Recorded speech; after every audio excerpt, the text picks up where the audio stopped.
সাহাবায়ে কেরামদের সাথে শিয়াদের যে দুশ্মনী রয়েছে, এই দুশ্মনী তো হিন্দুদেরও নয় রে বাবা, ইহুদি খ্রিস্টানদের এই দুশ্মনী নেই। কোন কিতাব ইহুদি খ্রিস্টানদের পাবেন না যে সবচেয়ে নিকৃষ্ট জাতি হচ্ছে মুহাম্মদ সাল্লাল্লাহু আলাইহি ওয়াসাল্লামের সাথী সঙ্গীরা। হিন্দুদের কিতাবও পাবেন না আপনি মহাভারত পুরাণে, আর আপনি আপনার তাওরাত ইনজিলও পাবেন না, তাদের বিকৃত তাওরাত ইনজিলে এসব পাবেন না আপনি।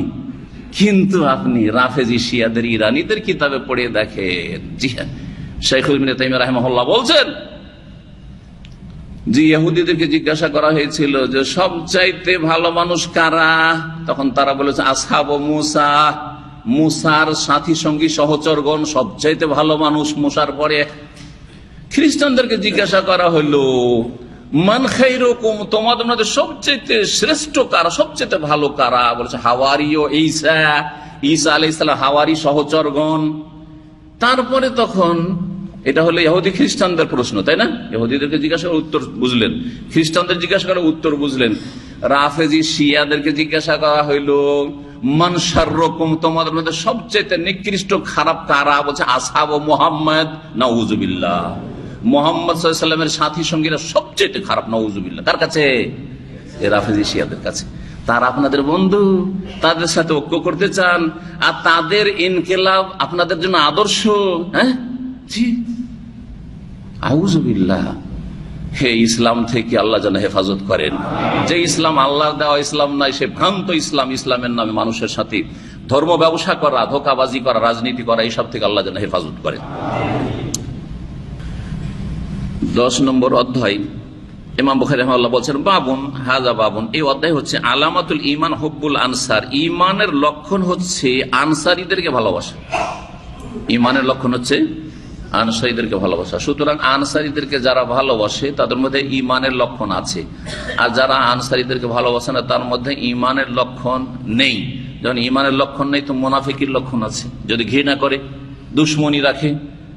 হ্যাঁ, আর আনসারীরা হচ্ছে রাসূলুল্লাহ সাল্লাল্লাহু আলাইহি ওয়াসাল্লামের অধিকাংশ সাহাবায়ে কেরাম, অধিকাংশ সাহাবায়ে কেরাম হচ্ছেন আনসারী। তাহলে আনসারীদের যারা সাহাবায়ে কেরামদেরকে গালমন্দ করে রাফেজি শিয়ারা, যারা সাহাবায়ে কেরামদেরকে বলে যে তারা কাফের হয়ে গেছিল 5 জন ছাড়া, এটা হচ্ছে আকীদা, 5 জন সাহাবী ছাড়া নাকি সবাই, নাকি 1,24,000 বেশি সাহাবী সব নাকি কাফের মুরতাদ হয়ে গেছে, নাউযুবিল্লাহ। এ হচ্ছে শিয়া ধর্ম, যাদের সাথে ঐক্যের ডাক দিচ্ছে আজকালকার বড় বড় দেশীয় হুজুরেরা। কথা বুঝতে পারছেন না? জি হ্যাঁ, এসব হুজুরকে আল্লাহ হাজির করবেন হাসরের মাঠে, এসব হুজুরকে আল্লাহর উপরে হাসরের মাঠে হাজির করবেন। যে বুঝা হইছে যে আল্লাহর দুশমন আল্লাহর দোস্ত কি করে সমান হয়, সাহাবায়ে কেরামদের দোস্ত আর সাহাবায়ে কেরামদের দুশমন সমান কি করে হয়ে যায়, আর তাদের সাথে ঐক্য কি করে হইতে পারে, কিসের ভিত্তিতে ঐক্যটা হয়েছিল? বলছেন আনাস রাদিয়াল্লাহু তাআলা আনহু যে নবী সাল্লাল্লাহু আলাইহি ওয়াসাল্লাম বলেছেন আয়াতুল ঈমান হুব্বুল আনসার, ঈমানের নিদর্শন হচ্ছে আনসারীদের ভালোবাসা। ও আয়াতুন নিফাকি, আর কপটতা মুনাফিকের লক্ষণ হচ্ছে বুগজুল আনসার, আনসারীদের দুশমনী, আনসারীদের সাথে বিদ্বেষ রাখা। এই হাদিস আজকাল ফিট হচ্ছে একেবারে রাফেজি শিয়াদের, ঠিক না? জি। আর ওই সব লোকদের যারা শিয়া ঘেঁষা লোক, সাহাবায়ে কেরামদের সমালোচনা করতে দ্বিধা করে না, সাহাবায়ে কেরামদের ভুল ধরতে দ্বিধা করে না, সাহাবায়ে কেরামদের যুগে যে আপোষে কিছু বিষয়ে মতবিরোধ হয়েছিল সেই বিষয়ে মন্তব্য করতে থাকে, জবান লম্বা করতে থাকে, এরা বিদ্বেষ সৃষ্টি করে। এদের কিতাবাদি যদি পড়া যায় তো বিদ্বেষ নিয়ে বেরোবেন, আল্লাহ হেফাজত করে এদের কিতাব থেকে। খেলাফত ও মুলুকিয়াত মাওলানা মওদুদের যে কিতাবটি আছে সেই কিতাব আল্লাহ হেফাজত করে এই কিতাব থেকে।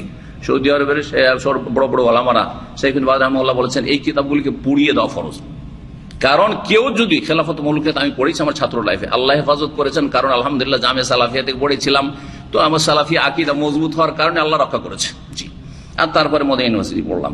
তো কথা হচ্ছে যে এই কিতাব যখন পড়ি তখন ভিতরে এমন একটা প্রতিক্রিয়া যেন এইসব মানুষ যে রুহানিয়াতের জগতে এদেরকে এত ভালো মানুষ, এত আল্লাহওয়ালা মানুষ, এত পরেজগার মানুষ, এরা জানমাল সবকিছুর কোরবানি করেছে, এই যে একটা ঈমান বা বিশ্বাস সাহাবায়ে কেরামদের সম্পর্কে শ্রদ্ধা, সেটা আপনার একেবারে কি হয়ে যাবে, চুরমার হয়ে যাবে, আউযুবিল্লাহ। আর মুনাফিক হয়ে বেরিয়ে আসবেন, এই কিতাব পড়ে যখন বেরিয়ে আসবেন শেষ করবেন তখন মুনাফিক হয়ে বেরিয়ে আসবেন আপনি। জি, এগুলো হচ্ছে ইসলামের বড় খেদমত। আর এগুলো বলবেন যে ইসলামিক দল আর ইসলামের খিদমত করছে। আল্লাহ হেফাজত করে সব থেকে।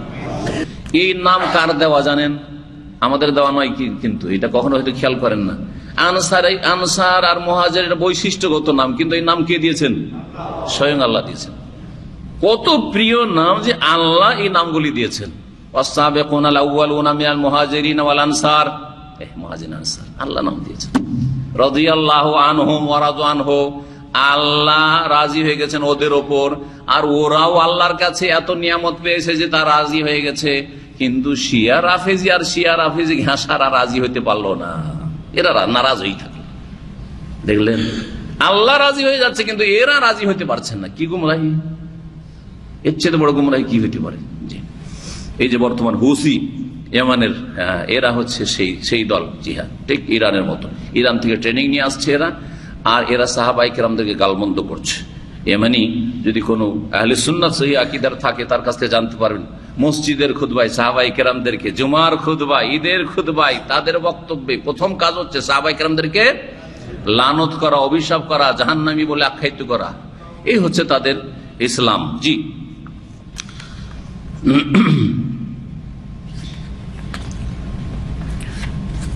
এই হাদিস থেকে বোঝা গেল যেটি ইমানের অধ্যায়ে, যে ইমান যদি কারো থাকে তাহলে সেই ব্যক্তি আনসারীদেরকে ভালোবাসবে। আর ইমানে ভেজাল আছে, নেফাক আছে যদি আনসারীদেরকে ভালো না বাসে।